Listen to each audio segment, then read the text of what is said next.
علیہ وآلہ وسلم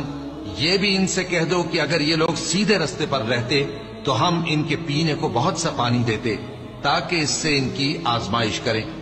اور جو شخص اپنے پروردگار کی یاد سے منہ پھیرے گا وہ اس کو سخت عذاب میں داخل کرے گا۔ اور یہ کہ مسجدیں خاص اللہ کی ہیں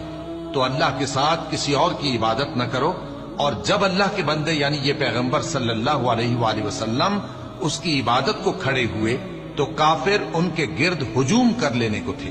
اے نبی صلی اللہ علیہ وآلہ وسلم کہہ دو کہ میں تو اپنے پروردگار ہی کی عبادت کرتا ہوں اور کسی کو اس کا شریک نہیں بناتا۔ یہ بھی کہہ دو کہ میں تمہارے لیے نہ کسی نقصان کا اور نہ نفع کا کچھ اختیار رکھتا ہوں۔ یہ بھی کہہ دو کہ اللہ کے عذاب سے مجھے کوئی پناہ نہیں دے سکتا اور میں اس کے سوا کوئی جائے پناہ نہیں پاؤں گا۔ ہاں، اللہ کی طرف سے احکام کا اور اس کے پیغاموں کا پہنچا دینا ہی میرے ذمہ ہے، اور جو شخص اللہ اور اس کے پیغمبر کی نافرمانی کرے گا تو ایسوں کے لیے جہنم کی آگ ہے۔ اور اے